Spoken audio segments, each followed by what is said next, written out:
Hello everyone, today we have start our new chapter Organic Chemistry class 11th। सबसे पहले इस chapter का introduction है कि ऑर्गेनिक केमिस्ट्री होती क्या है। Organic chemistry is a branch of chemistry which deal with studied of carbon and its compound with oxygen, nitrogen, sulfur, phosphorus and halogen। कि ऑर्गेनिक केमिस्ट्री की वो वाली ब्रांच है जहाँ पे हम सिर्फ कार्बन और उसके कंपाउंड के साथ क्या करेंगे, डील करेंगे, चाहे वो कंपाउंड ऑक्सीजन के साथ बना हो या नाइट्रोजन के या सल्फर के या फिर फास्फोरस के साथ बना हो। उसको उन सब कंपाउंड्स की जो हम स्टडीड करते हैं वो हम करते हैं ऑर्गेनिक केमिस्ट्री में। उसके बाद यहाँ पे ऑर्गेनिक केमिस्ट्री को, ऑर्गेनिक और इनऑर्गेनिक कंपाउंड को हम डिफ्रेंशिएट कैसे करते थे पहले, अभी वाली डेफिनेशन नहीं है ये, पहले तो पहले क्या था, organic compound which is were isolated directly और indirectly from the living organism are called organic compound. कि जो भी कंपाउंड आपको ऑर्गेनिज्म से मिलते हैं, ठीक है, लिविंग ऑर्गेनिज्म से मिलते हैं, उनको हम क्या कहते हैं, organic compound.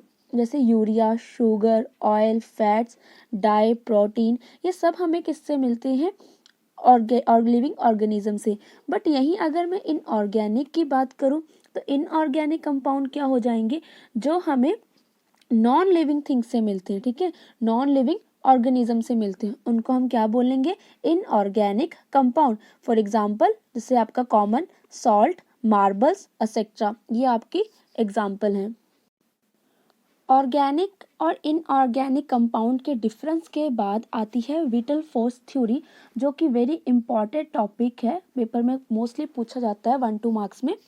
Whittle force theory क्या थी, पहले के लोग सोचते थे जो ऑर्गेनिक कंपाउंड है, the organic compound are produce only under the influence of some mysterious force existing in the living organism. कि जो ऑर्गेनिक कंपाउंड है वो क्या बनते हैं, अपने आप बन जाते हैं, ठीक है, उन्हें हमें बनाने की ज़रूरत नहीं होती, वो हमें नेचुरली मिल जाते हैं लिविंग ऑर्गेनिज्म से। तो उसको कौन बनाता है, एक कोई भी जादुई फोर्स, मिस्टीरियस फोर्स हमारे लिविंग ऑर्गेनिज्म में होती है, जिस करके क्या बनते हैं, हमारे ऑर्गेनिक कंपाउंड बनते हैं। This mysterious force was called the whittle force. तो जो ये जादुई फोर्स थी जिससे ऑर्गेनिक कंपाउंड बनते थे अपने आप, उन्होंने उसको नाम दिया vital force. This force can not be created artificially, that's why organic compound can not synthesize in the laboratory. उनका ये भी कहना था कि जो ये फोर्स है ये आर्टिफिशियली नहीं बनती, जिस करके ऑर्गेनिक कंपाउंड जो है वो नेचुरल वे में ही बनेंगे और आप इन्हें लेबोरेटरी में नहीं बना सकते। बट इन 1828 वूलर एक जर्मन केमिस्ट थे, उन्होंने क्या करा, यूरिया प्रिपेयर करा लेबोरेटरी में, और विटल फोर्स की जो थ्योरी थी उसको क्या साबित कर दिया, गलत साबित कर दिया कि ऐसे कोई भी मिस्टीरियस फोर्स नहीं है।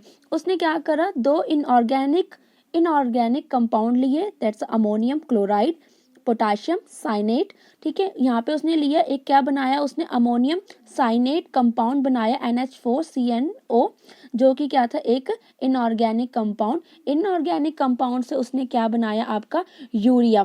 Very important formula, practical exam में पूछा जाता है कि यूरिया का फॉर्मूला क्या होता है और उसकी स्ट्रक्चर कैसे होती है। तो याद रखना, सेंटर में C के ऊपर क्या लगी है, ऑक्सीजन डबल बॉन्ड के साथ, और साइड में NH2 और NH2 ग्रुप साइड पर लगा हुआ है, ठीक है। और ये क्या बना, हमारा जो यूरिया बना है वो क्या, एक ऑर्गेनिक सब्सटेंस है। वैसे ही क्या हुआ, एसिटिक एसिड हार्मन क्रोकॉल्ब ने करा था 1845 में, फिर मीथेन बनाई उसके बाद बर्थलॉट ने 1856 में। विटल फोर्स थ्योरी के बाद हम देखें अगर मॉडर्न डेफिनेशन क्या है ऑर्गेनिक कंपाउंड की, क्योंकि जो अभी हमने पीछे पढ़ा एक सिंपल सी बात थी कि जो ऑर्गेनिक कंपाउंड है वो हमें लिविंग थिंग्स से मिलते हैं और जो इनऑर्गेनिक है वो हमें नॉन लिविंग थिंग्स से मिलते हैं। बट मॉडर्न डेफिनेशन के अकॉर्डिंग क्या है, जब उन्होंने ये कंपाउंड, पीछे तो शुगर आ गया, यूरिया आ गया, इनके जब इन्होंने कंपैरिजन करा तो वहाँ पे एक चीज़ कॉमन थी, कार्बन एंड हाइड्रोजन एटम। तो कहता है the chemistry of carbon compound containing usually hydrogen and one or more additional element like oxygen, nitrogen, sulphur, halogen, phosphorus etcetera are include in the organic chemistry. ये carbon का hydrogen के साथ कोई भी compound और कोई भी एडिशनल साथ में लगा हो ऑक्सीजन नाइट्रोजन, तो उसकी स्टडी हम क्या करते हैं ऑर्गेनिक केमिस्ट्री में, और उसको हम क्या बोलेंगे ऑर्गेनिक कंपाउंड बनेंगे। बट यहाँ भी क्या थी, एक एक्सेप्शनल थी कि CO3 H2CO3 metal carbonyl metal carbonate carbide cyanide still studied in the inorganic chemistry. ये अभी तक इनको इनऑर्गेनिक में स्टडी किया जाता है, पर बहुत जल्द आने वाले सालों में इनको ऑर्गेनिक केमिस्ट्री में कंबाइन कर दिया जाएगा। नेक्स्ट है टेट्रावेलेंसी ऑफ कार्बन। तो कहता है कि टेट्रावेलेंसी क्या है, टेट्रा मतलब चार, कार्बन की जो कैपेसिटी है बॉन्ड बनाने की वो कितनी है 4, क्योंकि वैलेंसी का मतलब क्या होता है कैपेसिटी ऑफ एटम। टेट्रावेलेंसी मतलब कार्बन की जो टेंडेंसी है बॉन्ड बनाने की वो कितनी है 4, क्योंकि इसका एटॉमिक नंबर कितना है 6। तो इसकी इलेक्ट्रॉनिक कॉन्फ़िगरेशन क्या हो जाएगी 2 4। लास्ट वाले शेल में कितने इलेक्ट्रॉन है इसके 4, ठीक है। तो आपको ये पता होना चाहिए कि कार्बन ना ही तो यहाँ पे अपने लास्ट शेल में 8 इलेक्ट्रॉन पूरे करने के लिए 4 गेन कर सकता है, ठीक है, या स्टेबल होने के लिए 2 तो 4 लूज कर सकता है। तो ऐसा नहीं होगा, कार्बन क्या करेगा अपने जो 4 वैलेंस इलेक्ट्रॉन को शेयर करेगा और क्या बनाएगा कोवलेंट बॉन्ड, ठीक है। तो जो आपका कार्बन है वो क्या बनाता है आपके 4 कोवलेंट बॉन्ड बनाता होता है। So that's why carbon is always called tetra covalent. तो उसको हमें क्या बोलते हैं टेट्रा कोवलेंट। जैसे यहाँ पे मैंने एक एग्जांपल ली है मीथेन की, सी इसका फॉर्मूला CH4। कार्बन के अराउंड कितने एटम होते हैं 4, तो ये 4 कार्बन के एटम आगे, और हाइड्रोजन के पास कितने होते हैं 1 होते हैं, तो 1 क्या आगे आपके हाइड्रोजन के एटम आगे। तो ये आपके यहाँ पे क्या बन गया, कार्बन ने यहाँ पे शेयर करके बॉन्ड बना ली हाइड्रोजन के साथ, 4 कोवलेंट बॉन्ड बना दी, ठीक है। कोवलेंट बॉन्ड कौन सी होती है सिग्मा वाली, ओके। तो यहाँ पे कार्बन ने कितनी सिग्मा बॉन्ड बना ली 4 बॉन्ड बना ली। वैसे ही सेम कंपाउंड इसका क्लोरीन के साथ भी है, तो यहाँ भी क्या करा है इसने शेयरिंग करके 4 बॉन्ड बना ली है। नेक्स्ट है shape of the molecule, shape of organic molecule. तो यहाँ पे मैंने मिथेन के स्ट्रक्चर और शेप बनाई है सिंपल वे में, ये आप केमिकल बॉन्डिंग में ऑलरेडी कर चुके हैं। तो अगर हम देखें यहाँ पे कार्बन क्या है सेंट्रल एटम है, और ये दोनों बॉन्ड्स क्या प्लेन में हैं।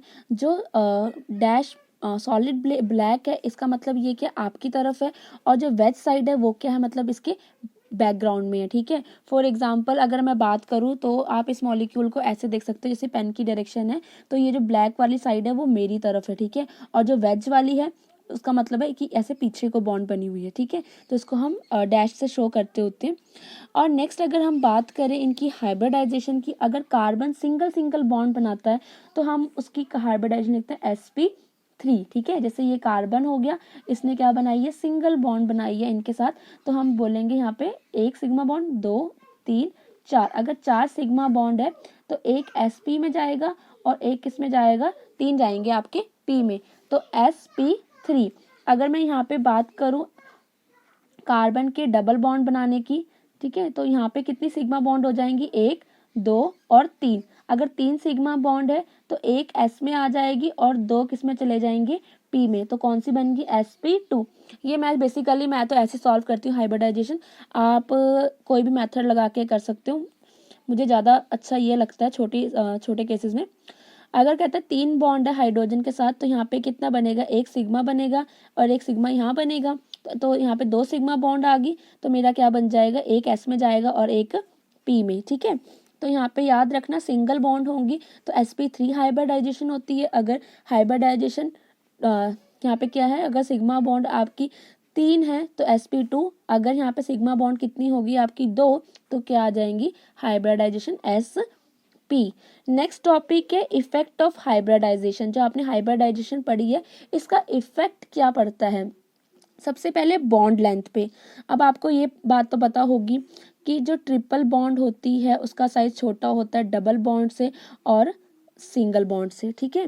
तो याद रखना सिंगल बॉन्ड, जब भी सिंगल बॉन्ड होगी तो जो साइज क्या होगा उसका लार्ज होगा, डबल बॉन्ड साइज ग्रेटर होगा, किससे sp3 से ग्रेटर होगा, ओके।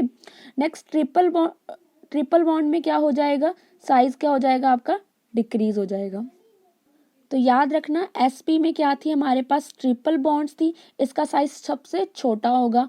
sp2 में क्या हो जाएगा, साइज sp से बड़ा हो जाएगा, और sp3 में क्या हो जाएगा, साइज सबसे बड़ा होगा। नेक्स्ट बात करें बॉन्ड स्ट्रेंथ की। अब आपको पता है कोई चीज़ जितनी ज़्यादा छोटी होगी, ठीक है, उतनी ज़्यादा क्या होगी, स्ट्रॉन्ग होगी। एकता में बल स्टोरी सबने सुनी है ना। तो यहाँ पे क्या, अगर 3 है तो 3 में क्या होगा, ज़्यादा जान लगेगी ब्रेक होने में, एनर्जी ज़्यादा चाहिए होगी। तो कौन सी बॉन्ड ज़्यादा स्ट्रॉन्ग हो जाएगी, sp वाली। Shorter the bond greater is the strength, मतलब sp वाली सबसे स्ट्रॉन्ग होगी और sp3 वाली क्या हो गई, वीक हो गई sp के अकॉर्डिंग। ओके, नेक्स्ट है इलेक्ट्रोनेगेटिविटी। इलेक्ट्रोनेगेटिविटी क्या होती है, the tendency of atom to attract the share pair of electron. Electron को अट्रैक्ट करने की कैपेसिटी, जो शेयर करे होते हैं इलेक्ट्रॉन बॉन्ड के बीच में, उसको अपनी तरफ अट्रैक्ट करने की कैपेसिटी को हम क्या कहते हैं, इलेक्ट्रोनेगेटिविटी। तो याद रखना जितना ज़्यादा एस करेक्टर होगा उतने ज़्यादा क्या होगे, मोर इलेक्ट्रोनेगेटिव होगा। ओके, जितना ज़्यादा क्या होगा आपका एस करेक्टर होगा उतना ही क्या होगा, मोर इलेक्ट्रोनेगेटिव होगा। तो नेक्स्ट वो कहता है अगर हम sp की बात करें तो यहाँ पे क्या 50% क्या है, इसमें s है, और 50% ही क्या है, इसमें p है। तो यहाँ पे s करेक्टर कितना हो गया, 50। बट यहाँ पे अगर sp2 की बात करें तो यहाँ पे s करेक्टर कितना है, सिर्फ 33 है, और बाकी 63 कौन सा है, p करेक्टर। तो sp3 में क्या हो जाएगा, 25 हो जाएगा, और यहाँ पे 75 p करेक्टर हो जाएगा। तो इसका मतलब जो मैक्सिमम s करेक्टर है वो किस में है, 50% वाले में। तो यहाँ पे क्या लिख सकते हैं हम कि sp हाइब्रिडाइजेशन में क्या है, मोर इलेक्ट्रोनेगेटिव होगा कार्बन। ओके, ये पेपर में क्वेश्चन भी आता है, तो इसके बेस पे इसको याद रखना, ठीक है। किसकी इलेक्ट्रोनेगेटिविटी ज़्यादा होगी, sp की ज़्यादा होगी। क्यों, क्योंकि उसमें जो s करेक्टर है वो ज़्यादा है, और इलेक्ट्रॉन जो है वो टाइटली क्या है, बाउंड है न्यूक्लियस के साथ। नेक्स्ट एक क्वेश्चन आता है, how many sigma and pi bonds are present in the following molecule. इस मॉलिक्यूल में कितने सिग्मा और कितने पाई बॉन्ड हैं। तो चलिए इसको करके देखते हैं। तो जैसे यहाँ पे क्वेश्चन है कि इसमें सिग्मा और पाई बॉन्ड्स बतानी है कितनी प्रेजेंट है। तो सबसे पहले हम क्या करेंगे, इस मॉलिक्यूल को खोल के लिख लेंगे ताकि हमें जो सारी बॉन्ड्स हैं वो इजीली क्लियर हो जाए। यहाँ पे कोई बॉन्ड नहीं है, सॉरी। इसके बाद हाइड्रोजन के साथ 2 कार्बन एंड एक हाइड्रोजन इधर 1, एंड इसके साथ लगे 3 हाइड्रोजन एटम लगे। ओके, तो फर्स्ट यहाँ पे क्या होगी, सिग्मा, सिंगल बॉन्ड है, सिग्मा सिग्मा सिग्मा, एक सिग्मा और एक क्या होती है, पाई। एक सिग्मा 2 पाई, एंड ये भी सिग्मा और ये भी कितनी होगी, सिग्मा बॉन्ड होगी। तो now you count your sigma bond, 1 2 3 4 5 6 7 8 9। तो that is a sigma bond कितनी होगी हमारी, 9, और पाई बॉन्ड कितनी दिख रही है मुझे, 1 2 एंड हेयर इज 3। तो यहाँ पे 9 बॉन्ड आपकी सिग्मा हो गई, और 3 बॉन्ड आपकी क्या होगी, पाई हो गई।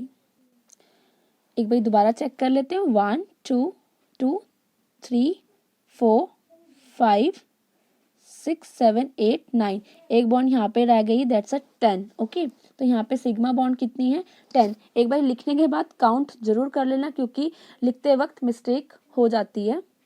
सेकेंड टाइप के हमें क्वेश्चन आते हैं पेपर में कि इनकी हाइब्रिडाइजेशन बताओ। तो यहाँ पे सबसे पहले आप फिर से वही मॉलिक्यूल्स को ओपन करके लिख लो। यहाँ पे H यहाँ पे क्या आ गया था, Cl। तो सिग्मा बॉन्ड काउंट कर लो, 1 2 3 एंड 4। सिग्मा बॉन्ड कितनी होगी, 4।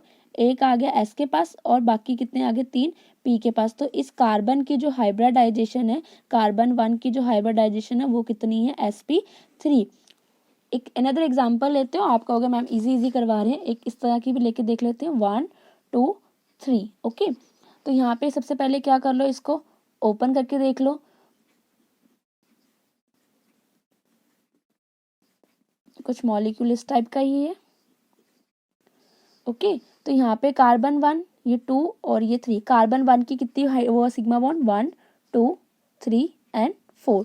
तो कार्बन 1 की तो 4 बॉन्ड होगी, जब 4 होती है तो क्या हो जाएगा, एक सिग्मा में, 3 किस में चले जाएंगे, पाई में। कार्बन 2 देखो, एक सिग्मा 2 सिग्मा 3 सिग्मा, ये तो क्या बन गया, पाई। इंक्लूड कौन से करने, सिर्फ सिग्मा 1 2 3। तो सेकेंड वाला कार्बन बना रहा है 3, तो यहाँ पे क्या आ जाएगा, एक एस में चले गया, बाकी किस में चले गए, 2 में। Carbon 3 same 1 2 3 4। कार्बन 3 कितने बना रहे हैं, 4 सिग्मा बॉन्ड बना रहा है, तो ये कितना हो जाएगा sp3। तो इन क्वेश्चंस को आप पेपर में इजीली कर सकते हो। ये आपको 1 ईयर या 2 मार्क्स के आते हैं कि सिग्मा और पाई बॉन्ड बताओ। तो आज का ये लेक्चर यहीं पे ख़त्म होता है। अगला जो टॉपिक है हम नेक्स्ट लेक्चर में करेंगे।